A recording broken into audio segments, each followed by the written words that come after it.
Hello and welcome to a special interview with Mr. Didier Trebucq. He is the United Nations Resident Coordinator for Barbados and the OECS, and he's going to be speaking with me about some of the actions that came out of the recent UN General Assembly and other meetings focusing around climate change. Good day, Mr. Trebucq. How are you? Good afternoon. Very fine. Very good. Now we've got a lot to cover because the UN Special Assembly on Climate Change was very big. Our Prime Minister attended not too long ago, and we just really want to know, what's coming out of it. First of all, let's start with you. What exactly is your position, the regional coordinator? What exactly do you coordinate? Yes. Well, I coordinate the big machinery of the UN system. And we have a hub in Barbados, and from there we cover the various OECS countries and territory, hence St. Kitts and Nevis as well. It's not the first time I come here. I came recently, a few months ago, to meet with the Prime Minister and present my credentials. And basically we cooperate with the various countries here to help them achieving the Sustainable Development Goals. Okay. Now let's go straight to the UN General Assembly, the Special Assembly on Climate Change itself. Now, what was the goal of that meeting? What was the purpose of hosting it? Yeah. The purpose of hosting it is that we are losing the battle against climate change. And that's really our concern at the UN, but that's also a concern for many global leaders and the concern of the young people as well. You must have seen that when the General Assembly was organized by around the end of September, there was a huge gathering of young people from all over the world, very concerned about their future, right? So the Secretary General of the United Nations, whom I represent here in the Eastern Caribbean, wanted to have a specific day to discuss actions that need to be taken to fight climate change in a bolder manner than what is done. And basically one of the main issues is that, you remember we signed the Paris Agreement to fight climate change with a very specific target to limit the temperature rise to 1.5 degrees Celsius by the end of the century. Compared to pre-industrial level. Already we are at a level of plus 1 degree Celsius increase, and we are on a trajectory to reach basically 3 degrees by the end of the century. Oh my. So this is very worrying. Now we are even discussing whether we would be able to limit the increase to 2 degrees by basically taking a lot of mitigation actions, reducing greenhouse gas emissions. So the consequences can be disastrous. I think we have experienced this again with Dorian hurricane in the Caribbean. We see more and more extreme weather events affecting most vulnerable countries, and especially small island developing states. But not only, now also the extreme weather events are coming closer to the doorsteps of northern countries. So the phenomena is starting to affect the rest of the world as well. But especially for small island developing states like a country like St. Kitts and Nevis, we can anticipate additional issues such as increase in sea level rise, that of course will have an impact on people living in low-lying areas. Besides flooding, we can also expect additional weather events such as drought, and I think this is already something we can witness in the Caribbean region. And we see a new phenomena with the sargassum seaweed invasion in the Caribbean, which is affecting livelihood of fishermen communities, which is affecting tourism itself, and this is a growing phenomena that is not going to start if nothing is done to stop basically this vicious cycle. Okay. Now, at the summit itself, what took place? What exactly was done? Yes. So the objective was really to create a new momentum and to get commitment from countries. And I'm happy to report that we could achieve something interesting in terms of 70 countries committing to by 2050 reducing national carbon emission to basically zeroing their climate neutrality compared to pre-industrial level. So it's good that 70 countries, but still the country mostly contributing to climate change have not necessarily yet taken those commitments, but we are on the right path. There have been, for example, commitment from many countries, especially from European countries, to move out or phase out the coal industry and production of energy. So these are good signs in the right directions. What we need as well is to be able to access greater climate finance, especially for adaptations and protect the most vulnerable in countries that are mostly affected, such as the Caribbean. Sorry to interrupt, but I'm curious though. Of these 70 countries that have signed on for these forward and progressive measures, is the United States one of them?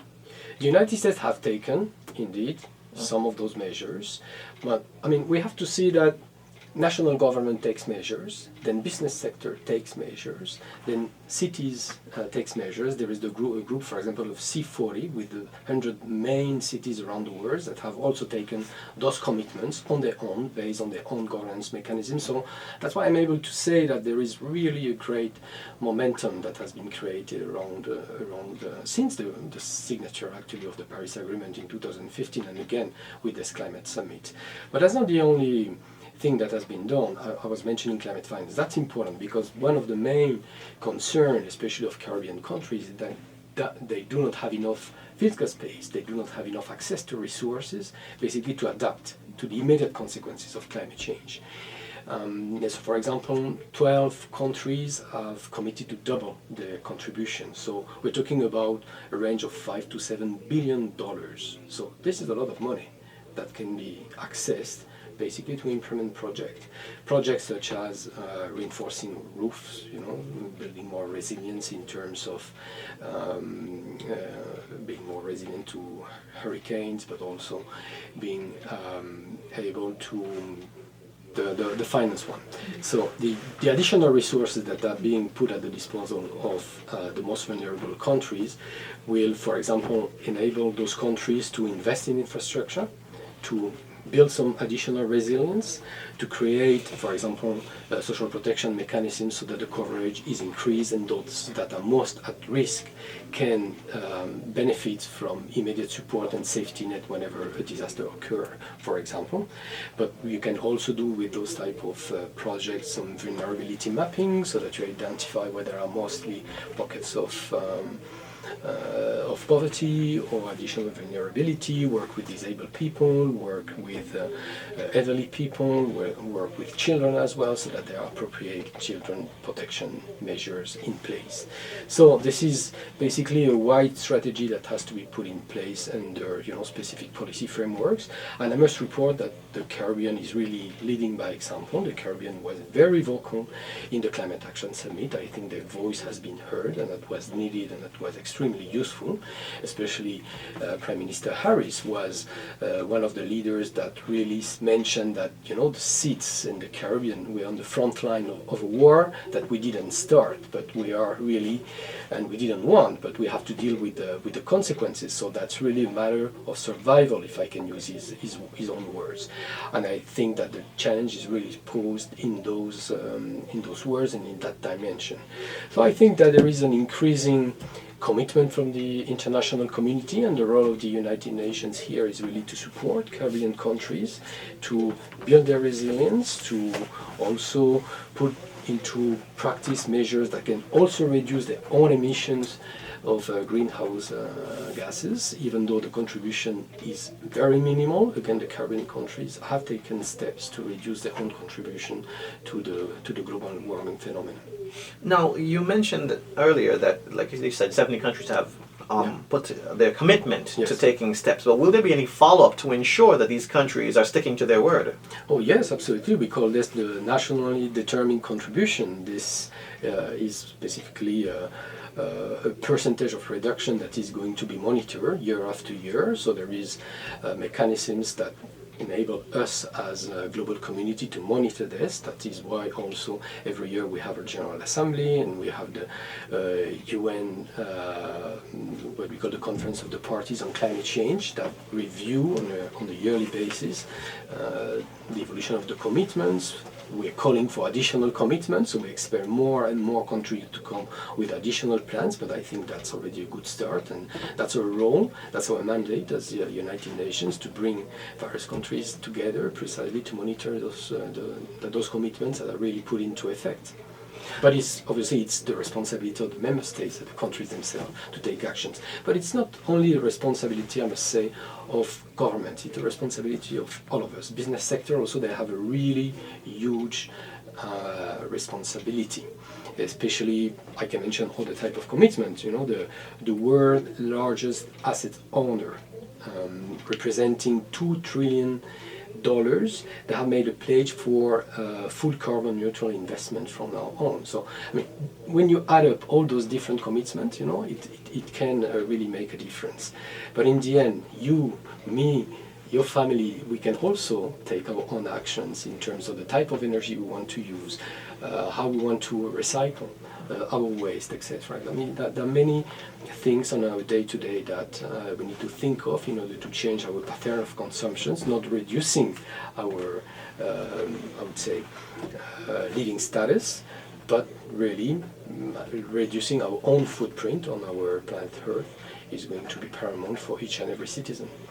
So let me ask this now. Similarly to the summit where nations representatives, nations leaders came together and discuss climate change and the impact of climate change, would there be a similar meeting for businesses, private corporations, to talk to CEOs and whatnot to stress this topic as well? Yes, we had this during that week. Oh, it was the same week? Yes, there was also a specific meeting with business leaders. Bill Gates was there with his foundations. There were several CEOs from the main, most important companies committed to sustainability that were there as well. And they made those commitments also as business leaders, really to act differently.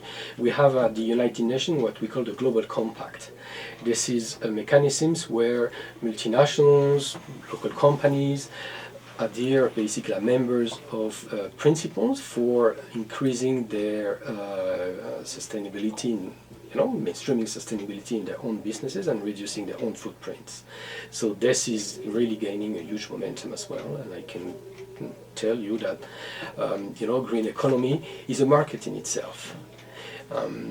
Investing in renewable energy is a market.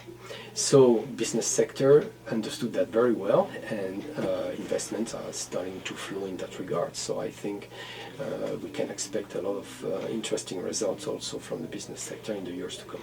Well, let's hope so. Okay, now you mentioned earlier when we were talking about the SAMOA Pathway. Yes. Tell me about that. Yeah, the SAMOA Pathway, basically in 2014, the SIDS country, SIDS it means small island developing state, like Caribbean countries for example, decided to come together and to determine what matters for them in terms of sustainable development pathway. So SAMOA means SIDS, modalities of accelerated modalities of action. Why? Because those countries felt that they needed to do more, they needed to accelerate their own development, and they needed to have access to more cooperation and more partnerships. And this year, last month in September, we did a review on basically how the implementation of the SAMOA Pathway went. So it was basically appraised that there were still several gaps that were uncovered, that there were basically a great deal of alignment with the Sustainable Development Goals, which are more known to the public, but there was a need to do more, of course, especially in light of the impact of climate change. So there have been a very strong political declaration, not only agreed by 6 countries, but also agreed by all member states of the United Nations, and there has to be validated by the General Assembly, but we should expect that this will be done. Especially call for specific work to transform economies, to work on specific issues present in SIDS, such as non-communicable diseases. We talk about that. That's not related to climate change, but that's really an issue that must be addressed very seriously in terms of improving the quality of life of the populations in SIDS. Specific call for action on renewable energy, access to finance again, access to foreign direct investments for diversification of those economies, which require basically external foreign investment for improving the rate of employment. I think one of the main issues in most of the seas in the Caribbean is the rate of unemployment, especially youth unemployment. So there is still a lot to be done. I remember very well that Prime Minister Harris mentioned his strong interest in developing a blue strategy, investing in blue economy. I think that's the path of the future, building on green economy and blue economy, merging all this together. There are a huge deal of opportunities for creating additional sectors, including linked to the digital economy that can create new type of jobs that will require investments for new skills, and obviously that will open new opportunities for our young people here in the Caribbean. For someone who might not be familiar with the terms, can you explain a green economy and a blue economy? Yes. Well, basically, blue economy means that a country like St. Kitts and Nevis has how many square... 68 square miles is St. Kitts. Yeah. If you add to this the entire ocean that is part of the jurisdiction of St. Kitts and Nevis, it's perhaps how much bigger? It's several hundred times bigger. Okay, I suppose. So the point is basically to rely more on the ocean around the main islands as a driver of the economy. So having an approach that integrates better fisheries, that integrates better coastal management, tourism activities, environmental protections, and new sectors such as what I mentioned, financial sectors or digital economy, so that you really have a fully holistic approach taking advantage of the ocean to basically boost your economy. One of the main issues in the Caribbean are the low growth rates, right, and the limited employment opportunity for young people in particular. So this is why I believe many leaders in the Caribbean are very interested to move towards this path. And when I say blue and green economy, that's because basically blue economy includes green economy, and green economy means that we have to do more business, to produce more output as a society, to provide more jobs, but without compromising the chances of future generation. In other words, reducing our footprints and taking care of our environmental resources. Okay. So now, earlier you mentioned that the climate change and responding to climate change is not left only up to governments or to big businesses. It really falls down to you and me, the individuals. So are there any talks about education or public awareness steps that can be taken to inform the people and to educate the people, the ordinary man on the street, about what he or she can do to mitigate the effects of climate change? I think yes, and this is the way to go. We have to make each and every one aware of what means to produce waste, what means to have 1, 2, 3 fossil fuel based transportation at home, why the future is on electrical cars, for example, in an island that is fully dependent on fossil fuels. So it's important to raise this degree of awareness. That should be accompanied by appropriate public policies that provide some incentives, of course, so that being green doesn't mean spending more, but spending less, and at the same time reducing again the impact you and I can have on the environment.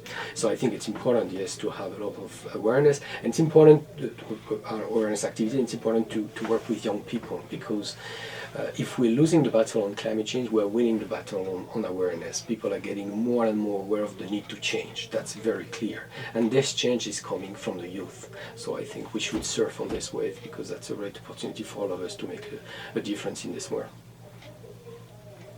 Now, drifting away from the topic of climate change we've been talking about, I understand that there is a celebration coming up, UN Day. Tell me about that. The UN Day. It's celebrated every year on the 24th of October. Why? Because on the 24th of October 1945, the United Nations came into existence. That's where the Charter of the United Nations was enforced.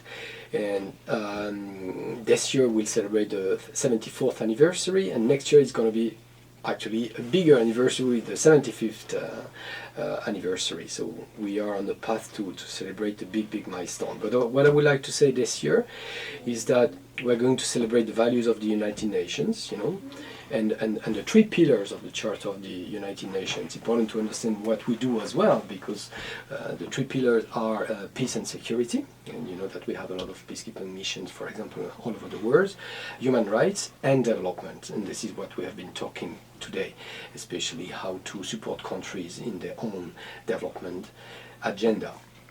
So this year we decided to celebrate the UN Day around the topic of youth. We've discussed the mobilization of youth around climate action.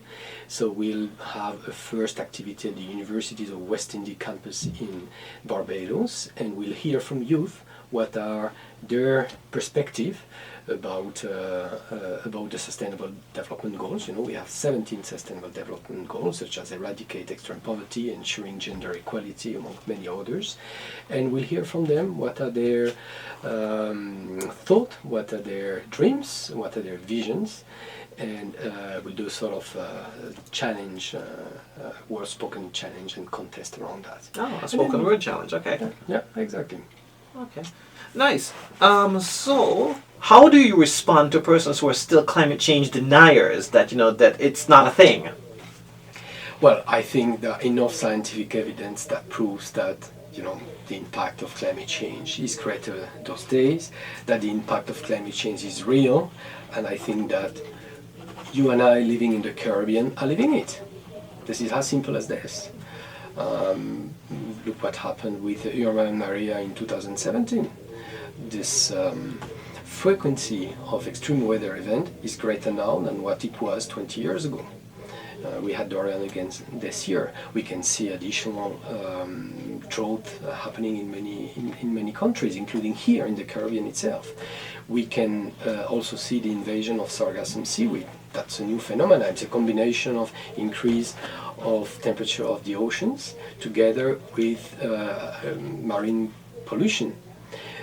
So these are, of course, phenomena that are interlinked, but part of it is also due to climate change. So I think it's very difficult now to deny the reality of the impact of climate change.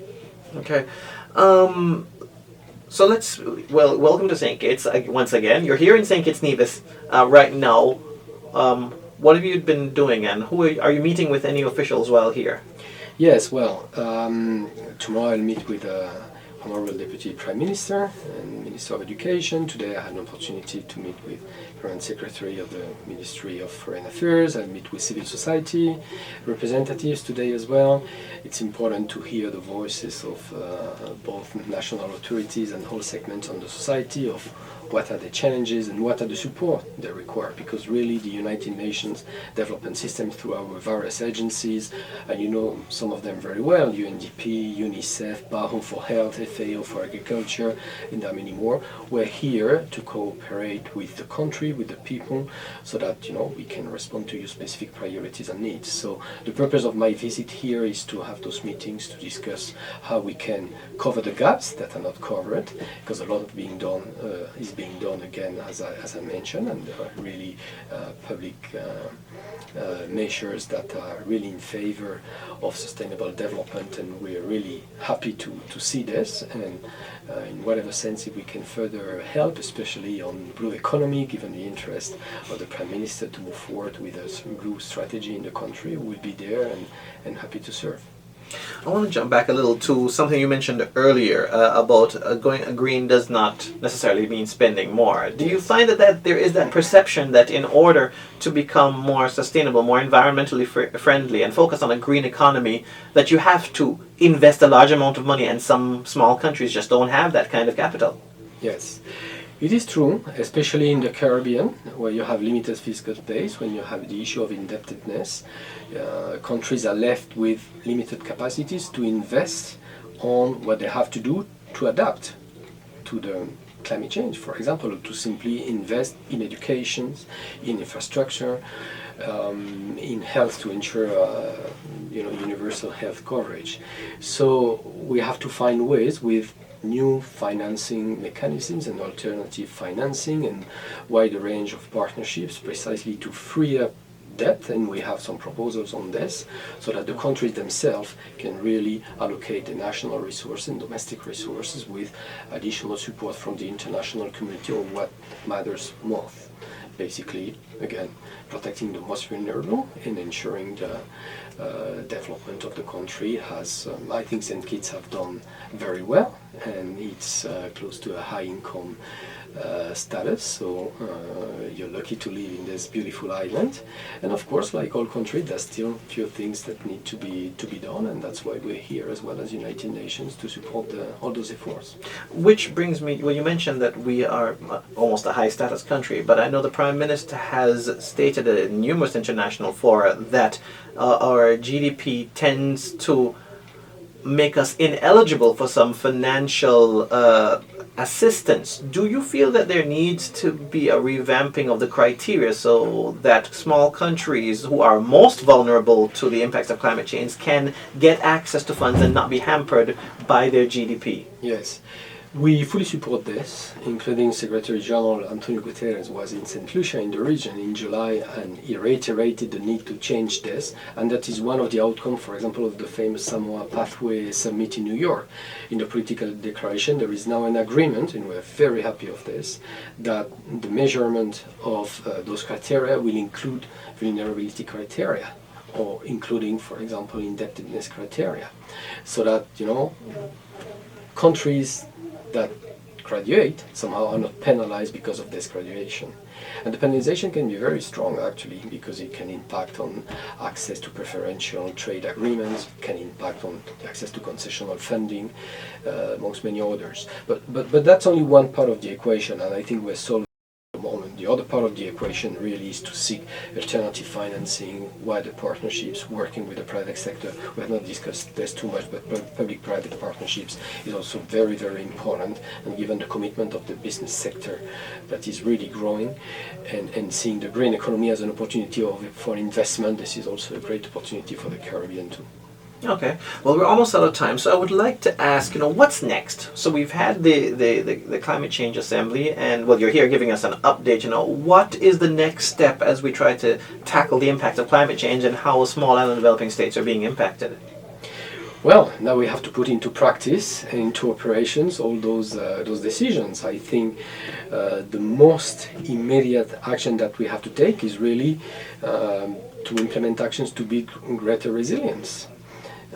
So I mentioned infrastructure, I mentioned disaster risk management, I mentioned vulnerability mapping, social protection. There are really a huge portfolio of actions to be implemented, and many of those are here being taken forward in St. Kitts and Nevis and the Caribbean at large. So the United Nations is also here to help, to support, to bring technical assistance, to basically to support those national priorities that are decided by the various governments. So the next step is really to work together to build the necessary partnerships to implement those actions.